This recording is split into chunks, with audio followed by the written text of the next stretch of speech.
things about that moment. So as it relates to alliterations, I've now become known for them, but I've never been known for alliterations ever. One of the ways that I actually learn a lot of different things is kind of by playing with words and that kind of stuff. So it's just how my brain kind of works. Is I'm always trying to do associations and that kind of thing. But if I had to say there was an alliteration inspiration, it's my pastor. Who called me in the middle of that, but nevertheless. So yes, big ups to Freddie Haynes, because he is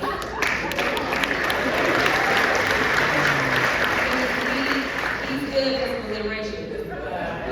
And he's a lot more poetic than I am in all the things. But I was really trying to prove a point, and I think she got it. Maybe not. But, you know, part of the deal was I have to always figure out how to stay within the rules. And that's one of those things as an attorney. You have to understand, like, what are the parameters? But I need to push the limit a little bit sometimes, especially in an environment where everybody else wants to be lawless and do whatever they want to do. And there is this cloud, I'll say, that hangs over so many in my party right now, with this belief that we're weak. And I think it is because there are so many bullies on one side that are constantly punching. And I mean, and when we're talking about them punching, half the time, they are going after the most vulnerable people. And they are just punching. And, you know, we have been so caught up on decorum, and to be clear, I do not have an issue with decorum. But if y'all ever seen Marjorie, I don't know that she knows the definition. And so, you know, if you try to take it to the streets, I mean, but I also understand that they're looking for an opportunity to catch me off.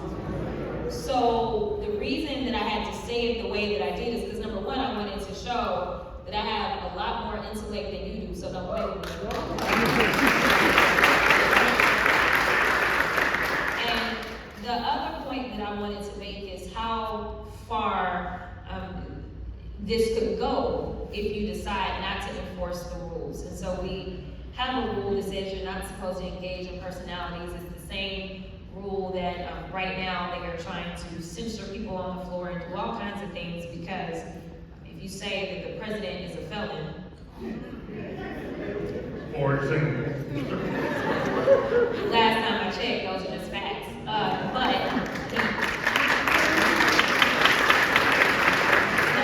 never be called a felon.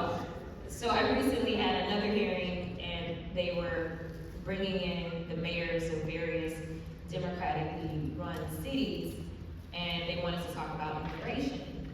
And they were talking about how the immigrants are causing all this crime, and the mayors are testifying, and they literally have the mayor, who is the mayor of the largest, safest city in the country, sitting there, and she's like, actually no, like, we're good. And so they were just like, we are trying to keep these streets crime-free, and all these immigrants are running around and they're hurting everybody. And so, you know, I was like, okay. I said, I just, you know, because my colleagues are concerned about crime. So, how many of these immigrants got 34 felony convictions? I had to station in the rules. See, so, you know, maybe a hit dog will holler, but I didn't say that anybody had. So, it's about learning the rules and making sure that I can stay within them, while also making sure that people know, don't play with me, don't play with my constituents. You're not gonna run over me today, because I was elected duly, just like you were, to represent and make sure that my district has a voice.